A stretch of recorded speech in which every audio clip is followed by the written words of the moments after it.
পরের জাদুর সোনার ব্যাগ। অনেকদিন আগের কথা। এক গ্রামে রূপসী নামের একটা দরিদ্র মেয়ে বাস করত। রূপসীর বাবা মা অনেক গরিব ছিল। তারা মানুষের বাড়ি বাড়ি কাজ করে 2 পয়সা আয় করত, এতেই তাদের সংসার চলত। কিন্তু রূপসী ছিল অনেক সুন্দর আর বুদ্ধিমতী একটা মেয়ে। রূপসী পড়াশোনায় বেশ ভালো ছিল। গরিবের ঘরের মেয়ে হলেও ও ক্লাসে সব সময় ফার্স্ট হতো। আর এই নিয়ে রূপসীর বন্ধু বান্ধবরা ওকে খুব হিংসা করত। ওই রূপসীর বাবা এত গরিব আর ওরা এত দরিদ্র, ঠিক মতো খাবার পায় না, ও কিনা ফার্স্ট হয়। ওর জন্য বাবা মা আমাকে রোজ বকাবকি করে, বলে তোকে এত আঙুর, আপেল, মজার মজার পেস্ট্রি, পিৎজা সব খাওয়াই, আর তুই কিনা ফার্স্ট হোস না, তোকে আগামী মাস থেকে খাবারই দেব না। এই সব কিছুই রূপসীর জন্য হয়। আজকে রূপসী ক্লাসে এলে ওর খাতা কলম ছিঁড়ে ফেলে দেব, কি বলিস তোরা? হ্যাঁ হ্যাঁ, তাই তাই, ওর খাতা কলম ছিঁড়ে ফেলে দেব। ওরা যা গরিব, ওদের বই খাতা একবার যদি ছিঁড়ে ফেলি ও আর কখনোই পড়াশোনা করতে পারবে না। ডান ডান। ওরা সবাই মিলে এই প্ল্যান করে যে ওরা রূপসীর বই খাতা ছিঁড়ে দেবে, যেন রূপসী ক্লাসে ভালো করতে না পারে। যেই ভাবা সেই কাজ।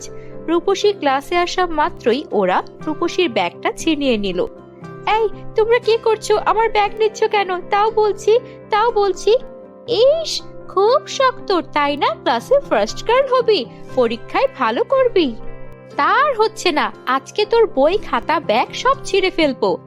এই বলে সঙ্গে সঙ্গে মেয়েগুলো ওর বই খাতা ছিঁড়তে শুরু করে আর ব্যাগটাও অনেক জায়গায় ছিঁড়ে ফেলে। কি করছো তোমরা? আমার ব্যাগ কেন ছিঁড়ে ফেলছো? আমার বাবা অনেক গরিব, আমার বাবা আমাকে ব্যাগ কি করে কিনে দেবে?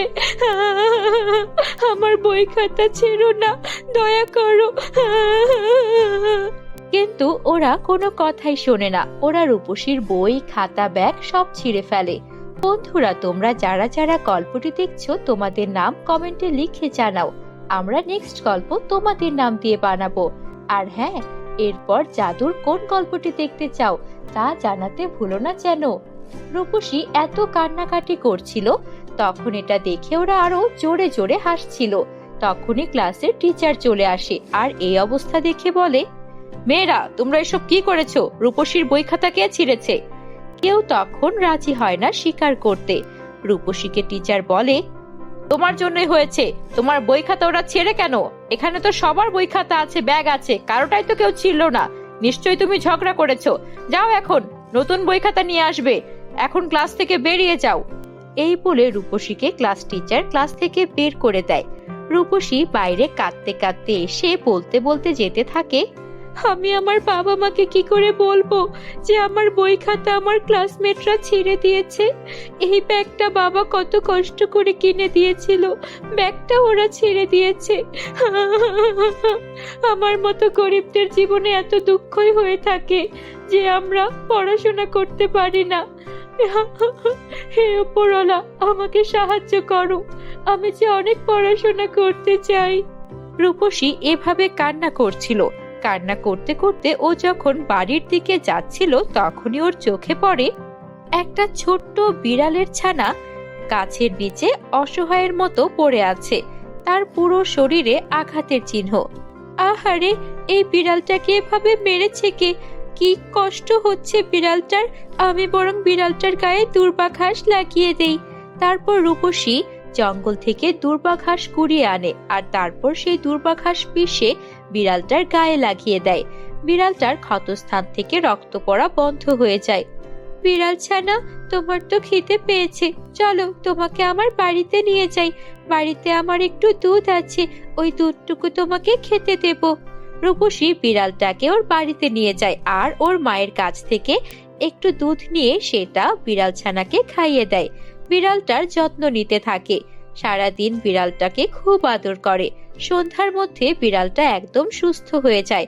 তখন রূপসী বিড়ালটাকে আদর করতে করতে ওর মাকে বলে, মা, আমার মনে হয় আর পড়ালেখা করাই হবে না। আমার ক্লাসমেটরা আমার বই খাতা ছিঁড়ে দিয়েছে, ব্যাগটাও ছিঁড়ে দিয়েছে। বাবাকে কি করে বলবো যে আমার নতুন ব্যাগ লাগবে, নতুন বই খাতা লাগবে? এর চেয়ে বরং আমার পড়ালেখাই বন্ধ হয়ে যাক, আমাকেও কাজে দিয়ে দাও, কারো না কারো বাড়িতে কাজ করব। কি বলছিস রে মা? এত খারাপ কাজ তোর সঙ্গে কে করলো? মানুষের মধ্যে কি এতটুকু মানবতা নেই? না মা, এখন আর কারো মধ্যে মানবিকতা নেই, কিচ্ছু নেই। এখন আমার পড়ালেখাটাই বন্ধ হয়ে যাওয়ার পথে।